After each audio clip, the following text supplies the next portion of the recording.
فاستجاب له ربه فصرف عنه كيدهن إنه هو السميع العليم. السلام عليكم ورحمة الله وبركاته. நாங்கள் ஹசரத் குரான் ஓதிருக்கான்னு பார்த்தீங்களா?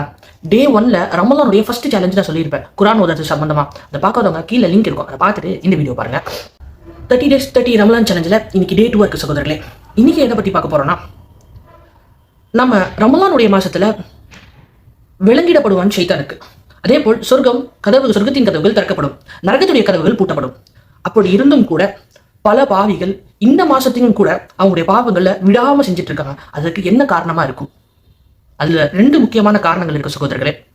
முதல் காரணம் அவர்களுடைய நப்ஸ் என்பது சாதாரண ஒரு விஷயம் இல்லை. அல்லாஹ் உடல் உறுப்புகளை படைத்து அவனுக்கு வணங்கும்படி கட்டளையிட்ட போது இந்த நப்ஸ் மட்டும்தான் அவனோட பேச்சு கேட்காம முதல் டைமே அவனுக்கு அடிப்பணியாம இருந்தது. 3வது டைம் தான் அடிப்பணிஞ்சது. நப்ஸை கண்ட்ரோல் பண்றது ரொம்ப ரொம்ப ரொம்ப கஷ்டமான ஒரு வேலைங்க சகோதரர்களே. ஸோ அப்படிப்பட்ட நப்ஸுக்கு 11 மாசம் அது சொல்றபடி தப்பு பண்ணி 12வது மாசமும் அது சொன்னா உடனே கேட்டு பண்ணிடுவாங்க. இது முதல் வகை. ஸோ 2வது வகை என்னவா இருக்கும்? 2வது வகை ஷைத்தான் 11 மாசம் அவனுடைய செயல் நம்ம செஞ்சுட்டு இருக்கோம். நம்ம அவன் கூடயே இருக்கா, அவனுடைய செயல் செய்யறோம். ஒரு தவறு செய்யறதா இருக்கட்டும், திருடுறதா இருக்கட்டும், இல்ல போனு இல்லாட்டி பாட்டு படங்கள் பார்க்கறதா இருக்கட்டும், ஏதோ ஒரு தப்பு இருக்கட்டுமே, ஷைத்தான் நம்மளோட சேர்ந்து அதை செஞ்சு ஆதத் என்று சொல்வார்கள், பழக்கமாக்கிடுவாங்க. அது பண்ணாம இருக்க முடியாதுங்கிற மாதிரி அந்த பார்க்காம, அந்த படங்கள் பார்க்காம, பாட்டுகள் கேட்காம, அந்த மாதிரி தவறுகள் செய்யாம இருக்கவே முடியாதுங்க.